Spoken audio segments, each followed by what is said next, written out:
Assalamualaikum warahmatullahi wabarakatuh. Kami dari kelompok 3 akan menjelaskan materi mengenai uji prediksi.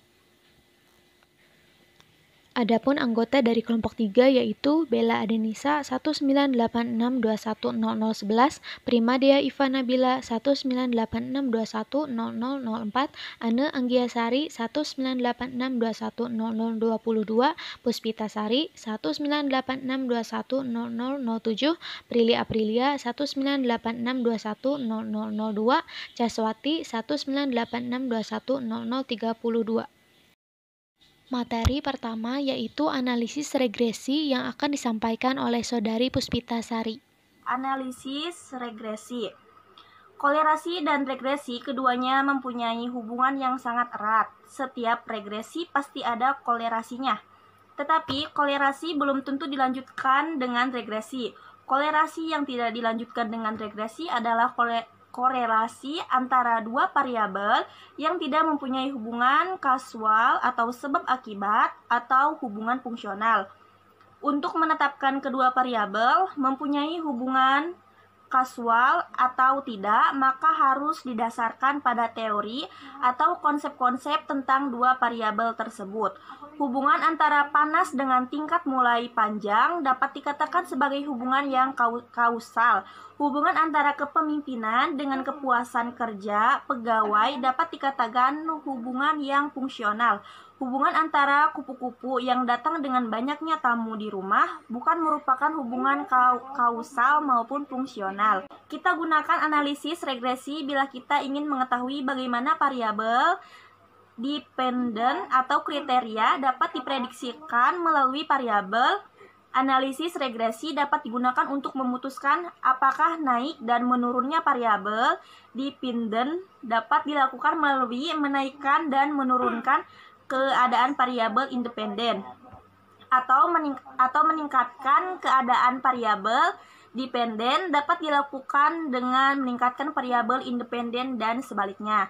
Yang pertama itu ada regresi linear sederhana. Regresi sederhana didasarkan pada hubungan fungsional ataupun kausal antara satu variabel independen dengan satu variabel dependen. Persamaan umum regresi linear sederhana adalah yang pertama rumusnya yaitu Y sama dengan A ditambah BX, di mana Y itu disebut dengan subjek dalam variabel dependen yang diprediksikan.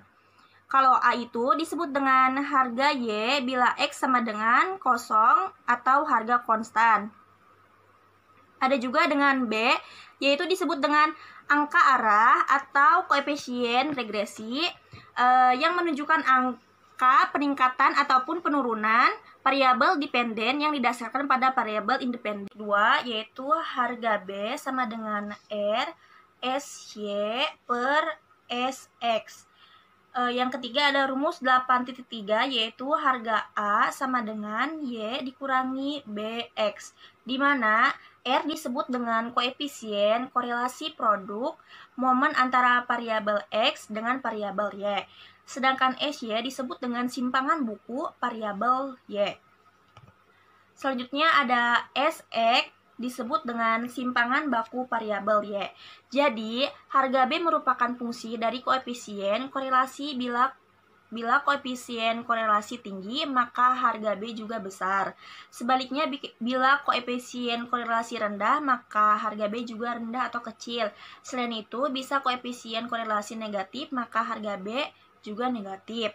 Dan sebaliknya, bila koefisien korelasi positif, maka harga B juga positif. Rumus dari 8.5 atau dengan rumus 8.6 berikut. Yang pertama ada rumus 8.6, yaitu R sama dengan N jumlah dari X dan Y dikurangi jumlah dari X dan jumlah dari Y. Dalam akar N jumlah keseluruhan dari X pangkat 2 dikurangi jumlah keseluruhan dari X pangkat 2. N jumlah keseluruhan dari Y pangkat 2 dikurangi jumlah keseluruhan dari Y pangkat 2. Contoh analisa data. Pengujian hipotesis pertama. Yang pertama, membuat H dan Ho dalam bentuk kalimat. H. Terdapat pengaruh kualitas layanan, kepuasan pelanggan di pusat perawatan kecantikan pipa di Jalan W.R. Supratman 37 Surabaya. Sedangkan yang Ho, tidak terdapat pengaruh kualitas layanan terhadap kepuasan pelanggan di pusat perawatan kecantikan pipa di Jalan W.R. Supratman 37 Surabaya. Yang kedua, membuat H dan Ho dalam bentuk statistik. Yang H yaitu F hitung kurang dari sama dengan F tabel. Yang Ho yaitu F hitung lebih dari F tabel. Yang ketiga, mencari dan menghitung persamaan regresi dengan menggunakan bahan dari persiapan kerja analisis. Yang keempat, memasukkan angka-angka statistik dan membuat persamaan regresi. Yang kelima, yaitu dengan mengkaji signifikasinya dengan rumus dan langkah-langkah. Materi selanjutnya yaitu regresi ganda yang akan dijelaskan oleh Saudari Caswati. Analisis regresi ganda digunakan oleh peneliti bila peneliti bermaksud meramalkan bagaimana keadaan naik turunnya variabel dependen kriterium. Bila dua atau lebih variabel independen sebagai prediktor dimanipulasi dinaik turunkan nilainya, jadi analisis regresi ganda akan dilakukan bila jumlah variabel independennya minimal 2. Persamaan regresi untuk dua periodik adalah Y sama dengan A ditambah B1 X1 ditambah B2 X2. Persamaan regresi untuk tiga periodik adalah Y sama dengan A ditambah B1 X1 ditambah B2 X2 ditambah B3 X3. Persamaan regresi untuk N periodik adalah Y sama dengan A ditambah B1 X1 ditambah B2 X2 ditambah B3 X3 dan ditambah B4 dan X4. Untuk bisa membuat ramalan melalui registrasi, maka data setiap variabel harus tersedia. Selanjutnya, berdasarkan data itu, peneliti harus dapat menemukan persamaan regresi melalui perhitungan. Berikut ini diberikan 3 contoh analisis regresi ganda untuk 2, 3, dan 4 periodik. Yang pertama, regresi ganda 2 periodik. Penelitian dilakukan untuk mengetahui pengaruh kemampuan kerja pegawai dan kepemimpinan direktif terdapat produktivitas kerja pegawai. Berdasarkan 10 responden yang digunakan sebagai sumber data penelitian, hasilnya adalah sebagai berikut yang ada di tabel. Untuk meramalkan bagaimana produktivitas kerja pegawai bila kemampuan pegawai dan kepemimpinan direktif dinaikkan atau diturunkan, maka harus dicari persamaan regresinya terlebih dahulu. Untuk keperluan ini, maka data mentah dari hasil penelitian perlu disusun ke dalam dari 3 instrumen yang dikembangkan untuk menjaring data tentang tingkat kemampuan kerja pegawai, kepemimpinan direktif, dan produktivitas kerja. Hasilnya dapat diberikan pada tabel berikut. Dari tabel penolong untuk menghitung persamaan regresi ganda 2 periodik, Y sama dengan produktivitas kerja, X2 sama dengan kepemimpinan direktif, X1 sama dengan kemampuan kerja pegawai. Dari data tabel diperoleh jumlah deret Y sama dengan 170, jumlah deret X1 sama dengan 60, jumlah deret X2 sama dengan 40. Jumlah deret X1 Y sama dengan 1122. Terus jumlah deret X2Y sama dengan 737. Jumlah deret X1 X2 sama dengan 267. Jumlah deret X1 pangkat 2 sama dengan 406. Jumlah deret X2 pangkat 2 sama dengan 182. Untuk menghitung harga A, B1, B2 dapat menggunakan persamaan rumusnya. Jumlah deret Y sama dengan AN ditambah B1, jumlah deret X1 ditambah B2, jumlah deret X2. jumlah deret X1 Y sama dengan A, jumlah deret X1 ditambah B1 jumlah deret X1 pangkat 2 ditambah B2 jumlah deret X1 X2. Berikutnya, jumlah deret X2Y sama dengan A, jumlah deret X2 ditambah B1 jumlah deret X1 X2 ditambah B2. Lalu materi analisis regresi 3 prediktor yang akan dijelaskan oleh Saudari Prilly Aprilia. Analisis regresi 3 predikator. Dilakukan penelitian untuk mengetahui persamaan regresi hubungan antara kemampuan kerja, pemahaman terhadap tugas, motivasi kerja secara bersama-sama terhadap produktivitas kerja di lembaga B. Di sini terdapat Y, R menuju X1, X2, dan X3. Contohnya hubungan antara kemampuan kerja, pemahaman terhadap tugas, motivasi kerja, dan produktivitas kerja. Di mana X1 itu adalah kemampuan kerja, X2 pemahaman terhadap tugas, X3 motivasi kerja, dan Y produktivitas kerja. Korelasi ganda itu disebut dengan R, dapat dihitung dengan mudah apabila koefisiennya regresi dapat dicari. Rumus persamaan 3 prediktor itu adalah Y sama dengan B0 ditambah B1X1 ditambah B2X2 ditambah B3X3. Selanjutnya yaitu materi mengenai regresi linear berganda yang akan dijelaskan oleh Saudari Prima Dea Iva Nabila. Selanjutnya, regresi linear berganda. Beberapa teori yang diperlukan untuk mendukung pembahasan diantaranya adalah regresi linear berganda, pengujian asumsi, analisis regresi, metode kuadrat terkecil, outlier, regresi robust, koefisien determinasi, dan breakdown point. Analisis regresi secara konseptual merupakan metode sederhana untuk memeriksa hubungan antara variabel. Hubungan antara variabel yang dimaksudkan tersebut digambarkan dalam bentuk persamaan atau model yang menunjukkan atau yang menghubungkan antara variabel dependen Y dan satu atau lebih variabel independen X. Variabel dependen dinotasikan dengan Y dan himpunan dari variabel independen dinotasikan dengan X1, X2 sampai Xk, di manakah merupakan jumlah variabel independen. Model regresi linear yang terdiri dari satu variabel dependen dan satu variabel independen disebut dengan regresi linear sederhana. Sedangkan model regresi linear yang terdiri dari beberapa variabel independen dan satu variabel dependen merupakan regresi linear berganda.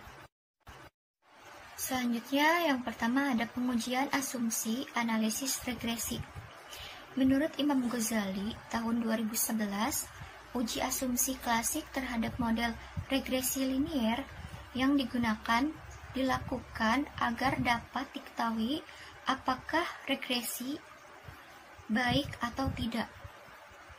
Tujuan pengujian asumsi klasik adalah untuk memberikan kepastian bahwa persamaan regresi yang diperoleh memiliki ketetapan dalam estimasi, tidak bias dan konsisten. Sebelum melakukan analisis regresi terlebih dahulu, dilakukan pengujian asumsi. Asumsi-asumsi yang harus dipenuhi dalam analisis regresi antara lain normalitas, homoskedastisitas, non-autokorelasi, non-multikolinearitas, dan linearitasi. Yang pertama, ada uji normalitas. Analisis regresi linear mengasumsikan bahwa sisaan berdistribusi mengetahui apakah dalam persamaan regresi tersebut residual berdistribusi normal. Uji normalitas dapat dilakukan dengan normal P, negatif PP plot, dan uji Kolmogorov, negatif Smirnov. Normal P negatif P plot, uji normalitasnya dapat dilihat dari penyebaran data pada sumbu diagonal grafik atau normal dengan SI N dalam kurung 0.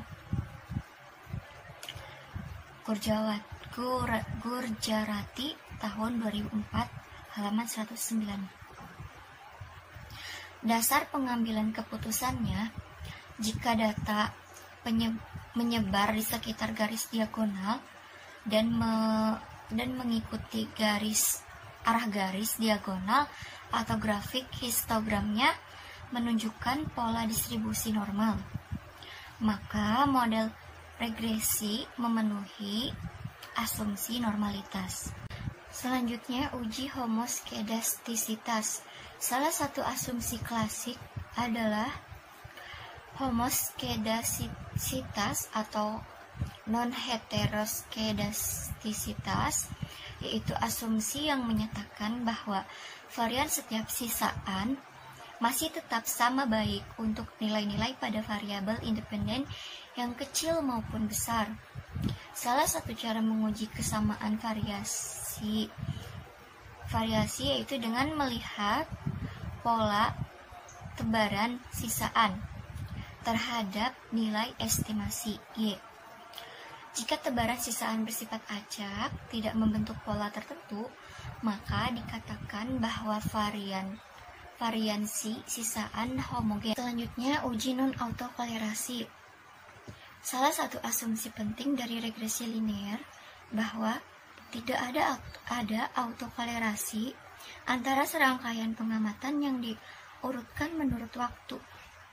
Adanya kebebasan antar sisaan dapat dideteksi secara grafis dan empiris.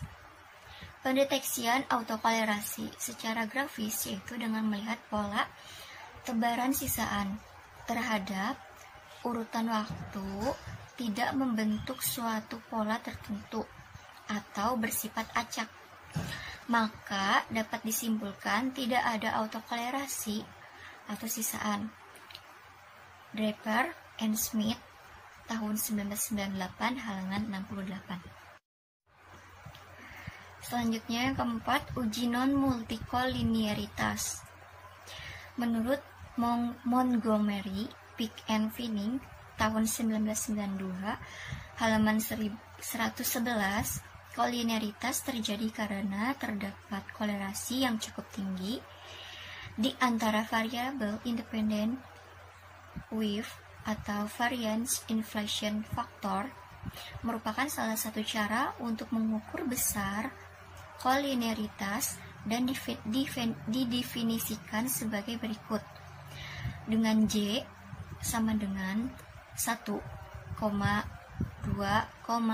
sampai K, dan K adalah banyaknya variabel independen, sedangkan RJ kuadrat 2 adalah koefisien determinisasi yang dihasilkan dari regresi variabel independen XJ dengan variabel independen lain. Hipotesis 0, pengujian multikolinearitas adalah tidak terdapat multikolinearitas dengan kriteria keputusan jika nilai WIF 10, maka hipotesis 0 diterima, artinya tidak terdapat multikolinearitas. Yang terakhir, uji linearitas. Salah satu asumsi dari analisis regresi adalah linearitas. Maksudnya, apakah garis regresi antara X dan Y membentuk garis linear atau tidak? Kalau tidak, maka analisis regresi tidak dapat dilanjutkan. Menurut Sugiono, tahun 2013, halaman 265. Ada beberapa uji yang dapat dilakukan, yaitu satunya dengan menggunakan uji Darwin-Watson, yaitu untuk melihat data tidaknya autokorelasi dalam suatu model regresi. Pengujian Darwin-Watson dilihat dengan membandingkan nilai Darwin-Watson atau DW dan nilai DL dalam tabel Darwin-Watson dengan taraf signifikasi 5%. Kriteria keputusannya apabila DW lebih dari DL maka data berbentuk linear, dan apabila DW kurang dari DL maka data tidak berbentuk linear. Lalu materi selanjutnya yaitu metode kuadrat terkecil dan pencilan atau outlier yang akan dijelaskan oleh Saudari Ane Anggiasari. Mengenai metode kuadrat terkecil. Menurut Montgomery dan Peck pada tahun 1992 di bukunya halaman 112, metode kuadrat terkecil digunakan untuk mengestimasi koefisien beta 0, beta 1, beta 2, selanjutnya beta I, yaitu dengan meminimumkan jumlah kuadrat galat. Fungsi yang meminimumkan adalah semesta dikali beta 0, beta 1, beta 2, lalu kemudian beta I. I sama dengan 1 dan B sama dengan N. Nah, sama dengan sigma E dikali I pangkat N. Lalu kemudian sigma N I sama dengan 1 dikali Y dikali I dikurangi beta A dikurangi sigma dikali beta dikali X. Maka fungsi semesta akan diminimumkan dengan menentukan turunannya, yaitu beta 0, beta 1, beta 2, yang selanjutnya beta I. Nah, yang selanjutnya pada umumnya Y adalah matriks berukuran N kali 1, sedangkan X adalah matriks berukuran N kali K. Beta berukuran K sama kali 1, dan E adalah matriks berukuran N kali 1. Error dapat digunakan dari persamaan di atas, sehingga diperoleh E sama dengan Y dikurangi X kali beta. Nah, yang selanjutnya saya akan menjelaskan mengenai pencilan atau outlier. Dalam deteksi pencilan, terdapat beberapa metode untuk menemukan atau menentukan batasan outlier dalam sebuah analisis. Yang pertama ada scatter plot. Dalam scatter plot, untuk mengetahui apakah suatu data dapat outlier, dapat dilakukan dengan membentuk diagram pencar dari data. Jika terdapat satu atau beberapa data yang terletak jauh dari pola kumpulan data, maka hal tersebut mengindikasikan adanya outlier. Yang kedua ada standaris residual. Pendeteksian outlier menggunakan metode ini, yaitu dengan memeriksa residual. Rumus residual ke I adalah sebagai berikut. Ada semesta I sama dengan Y, 1 dikurangi Y. Kemudian yang keempat ada melakukan identifikasi outlier.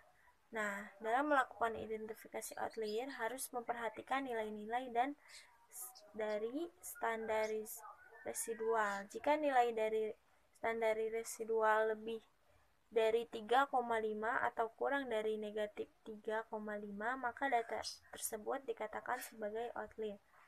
Itu saja materi yang dapat saya sampaikan. Saya kembalikan kepada moderator.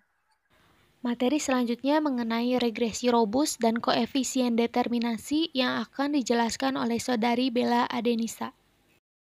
Regresi robust diperkenalkan oleh Andrew 1972 merupakan metode regresi yang sering digunakan ketika terdapat beberapa outlier yang berpengaruh pada model dan tanpa menghapus data yang teridentifikasi adanya outlier. Metode ini merupakan metode untuk menganalisis data yang dipengaruhi oleh outlier sehingga dihasilkan model yang robust atau resisten terhadap outlier. Suatu estimator yang robust adalah relatif tidak berpengaruh oleh adanya perubahan besar pada bagian kecil data ataupun perubahan kecil pada bagian besar data. Menurut Widodo, Guritno, dan Haryatmi tahun 2013. Lalu menurut Chen tahun 2002, metode-metode estimasi dalam regresi robust diantaranya adalah yang pertama yaitu estimasi M yang diperkenalkan oleh Huber 1973 merupakan metode yang sederhana baik dalam perhitungan maupun secara teoretis. Yang kedua yaitu estimasi LMS merupakan metode yang diperkenalkan oleh Hempel 1975. Metode ini memiliki nilai breakdown point hingga 50%, namun memiliki efisiensi yang sangat rendah.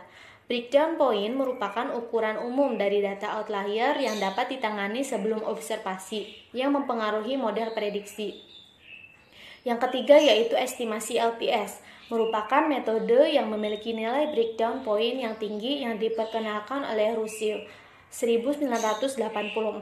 Yang keempat yaitu estimasi S, juga merupakan metode yang memiliki nilai breakdown point yang tinggi yang diperkenalkan oleh Russell dan Yohai 1984.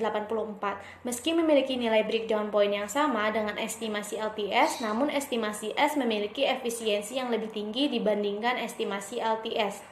Yang kelima yaitu estimasi MM, merupakan metode yang diperkenalkan oleh Yohai 1987. Metode ini merupakan metode yang menggabungkan estimasi S atau estimasi yang memiliki breakdown point tinggi dan estimasi M.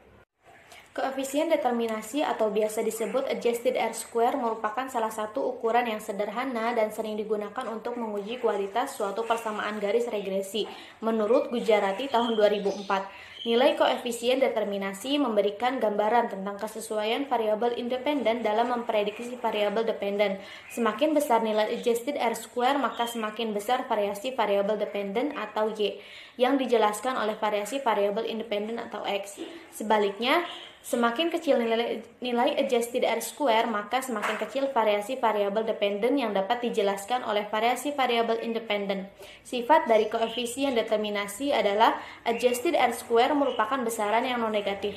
Batasnya adalah 0, lebih kecil atau sama dengan adjusted R-square, lebih kecil atau sama dengan 1. Apabila nilai koefisien determinasi semakin besar atau mendekati 1, maka menunjukkan adanya hubungan yang sempurna. Sedangkan apabila koefisien determinasinya adalah 0, maka menunjukkan bahwa tidak terdapat hubungan antara variabel independen dengan variabel dependen. Materi yang terakhir yaitu mengenai breakdown point yang akan dijelaskan oleh Prilly Aprilia. Breakdown point merupakan fraksi dari terkecil dari data yang terkontaminasi outlier yang dapat menyebabkan estimator yang tidak berfungsi. Ini pendapat menurut Montgomery, Fake, dan Vining pada tahun 2006. Breakdown point adalah jumlah observasi minimal yang dapat menggantikan sejumlah observasi awal yang berakibat pada nilai estimator yang dihasilkan sangat berbeda dengan estimator pada biasanya. Dengan kata lain, breakdown point itu adalah sebagai satu ukuran kerobustan dari suatu estimator. Breakdown point merupakan ukuran umum proporsi dari outlier yang dapat ditangani sebelum observasi. Hal ini dapat mempengaruhi model prediksi. Semakin besar nilai persentase pada breakdown point pada suatu estimator, maka estimator tersebut semakin robust. Di sini menurut pendapat Sehari pada tahun 2012. Terima kasih atas perhatiannya. Semoga video yang dapat kami sampaikan bermanfaat. Wassalamualaikum warahmatullahi wabarakatuh.